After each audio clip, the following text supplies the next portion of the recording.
इसके पहले वाले सम संख्या, विषम संख्या, भाज्य और भाज्य संख्या के बारे में बताया। आज हम काल्पनिक संख्या के बारे में बताएंगे।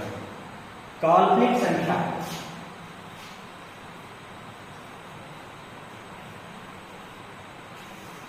काल्पनिक संख्या काल्पनिक संख्या वह संख्या होती है जिसका वर्ग करने पर ऋणात्मक संख्या मिलती है। जैसे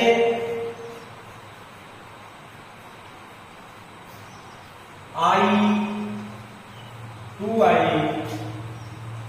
3i, 4i का है, जहां i स्क्वायर बराबर -1 होता है और i बराबर कड़ी में -1 होता है। i स्क्वायर बराबर -1, 2i का स्क्वायर बराबर 4i का स्क्वायर बराबर -4, 3i का स्क्वायर बराबर 9i का स्क्वायर बराबर -9 इत्यादि। मिश्र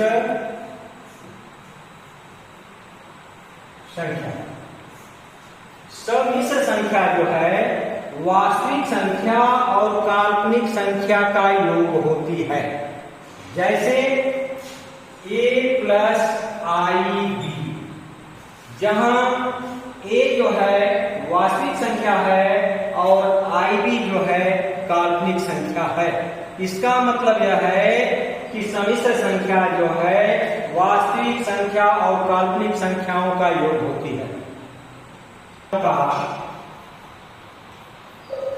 पूर्णांक संख्याओं का संख्या रेखा पर निरूपण, संख्या रेखा पर निरूपण।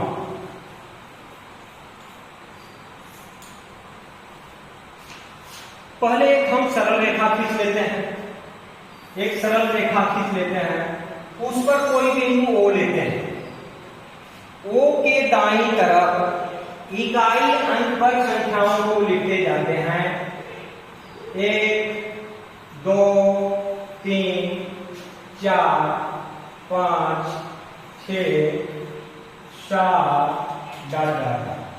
ये धनात्मक संख्याएं होती हैं या धन पूर्णांक संख्याएं होती हैं।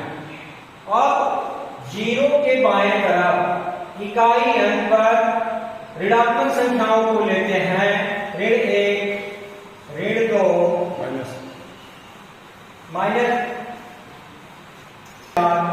-5। यह जो है ऋण पूर्णांक संख्या होती है। इसी को हम संख्या रेखा कहते हैं।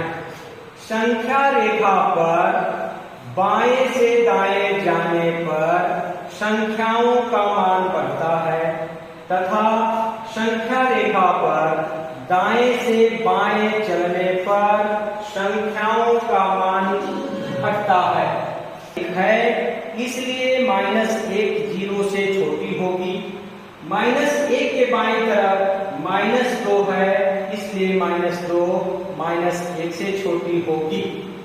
रेखा पर बाएं से दाएं जाने पर संख्याओं का मान बढ़ता है। 0 के दाएं 1 होती है, इसलिए 1 0 से बड़ी होती है। 2 के दाएं 3 होती है, इसलिए 3 जो है 2 से बड़ी होती है। सबसे छोटी प्राकृतिक संख्या 1 होती है तथा सबसे बड़ी प्राकृतिक संख्या अनंत होती है। प्राकृतिक संख्या 1 तथा सबसे बड़ी प्राकृतिक संख्या अनंत होती है। सबसे छोटी पूर्ण संख्या 0 तथा सबसे बड़ी पूर्ण संख्या अनंत होती है। पूर्णांक में न तो कोई छोटी संख्या होती है न तो कोई बड़ी संख्या। सबसे छोटी धनात्मक सम संख्या 2 होती है।